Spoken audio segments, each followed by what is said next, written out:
நடந்தேறியது. அதை முன்னிட்டு நம்முடைய திருவண்ணாமலை மாவட்டம் காசபாக்க வட்டம் இன்னும் கங்கவரம் கிராமத்தை சேர்ந்த ஸ்ரீ அன்னை அபிராமி நாடக மன்றத்திற்கு அழைப்பு விடுத்து இன்று ஒரு கேளிக்கை வைத்திருக்கிறார்கள். இன்று நடத்தக்கூடிய நாடகம் என்னவென்றால் சிவ புராணத்திலே ஒரு பாகமாக விளங்கக்கூடிய கண்டன் கார்பாடியன் மகன் அல்லது சிவ சுப்பிரமணியன் ஜோதி அவதாரம். கண்டன் கார்பாடியன் மகன் அல்லது சிவ சுப்பிரமணியன் ஜோதி அவதாரம் என்று சொல்லக்கூடிய நாடகத்தை இந்த கிராமத்தின் மூலமாக வைத்திருக்கிறார்கள். இந்த நாடகத்திலே சொல்குற்றம் இருக்கலாம், பிழை குற்றம் இருக்கலாம், மேலக்குற்றம் இருக்கலாம், காலக்குற்றம் இருக்கலாம், கடிதப்பாவை இருக்கலாம். யாரொரு குற்றங்கள் இருந்தாலும் தங்கள் வீட்டில் சிறிய பிள்ளை தவறு செய்தால் எப்படி மன்னிப்பீரோ அத்தன்மை போல் எங்களையும் எங்கள் நாடக பிள்ளையை மன்னிக்குமாறு ஒரு பாரத்தை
அப்படி மானிடராக பிறந்தாலும் கூழ் குருடு செவடு பேடு நீங்கி பிறத்தல் அரிது.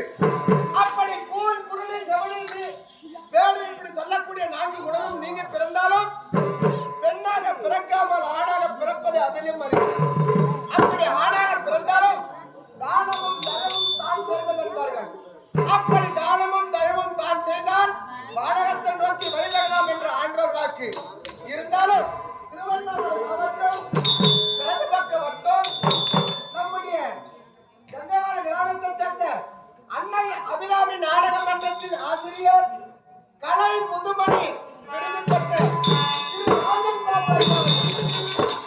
திரு ராஜன் பாபாஜி அவர்கள் இவர்கள் குழுவினரால் நம்முடைய கேப்பட்டை மகாசலத்திலே இன்று இரவு நடத்தக்கூடிய நாடகமோ கந்தன் காற்பாடிகள் கதை அல்லது சிவை சுப்பிரமணிய ஜோதி அவதாரம். கந்தன் காற்பாடிகள் மகை அல்லது சிவ சுப்பிரமணிய ஜோதி அவதாரம். இந்த நாடகத்தை கண்டுகளிக்குமாறு உங்கள் அனைவருக்கும் எங்களுடைய பொற்கரங்களை கூப்பி வணங்கி கேட்டுக்கொள்கிறோம்.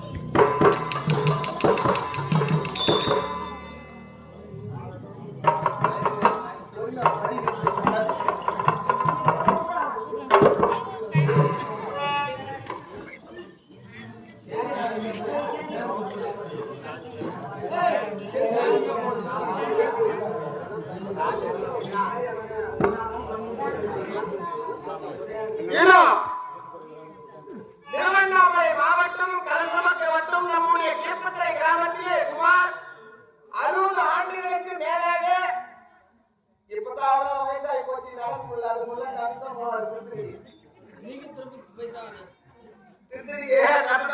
இப்பதான் சுமார் ஒரு 6-7 வருஷமா தான் நடக்க முடியல. சுமார் ஒரு 60 ஆண்டு காலமாக இந்த கேப்பத்திரை கிராமத்திலே இருந்து திருத்தணி சென்று பழனிக்காவடியை செலுத்திவிட்டு அதன் பிறகு நம்முடைய நட்சத்திர கோவிலுக்கு தேர் இழுக்கும் திருவிழாவும் அழகு குத்தும் திருவிழாவும் மற்றும் காவடி ஆட்டமும் சிறப்பான முறையிலே கேப்பத்திரை கிராமத்திலே இருக்கக்கூடிய அனைத்து உள்ளங்களையும் ஒன்று சேர்த்து ஒற்றுமையாக வைத்து இந்த ஆடி கிருத்திகை திருவிழா சிறப்பான முறையில் செய்த தலைமையாக இருக்கக்கூடிய குருசாமி அண்ணாமலை கவுண்டர் அவர்களுக்கு கிராமத்தின் சார்பாக மலர்மாலை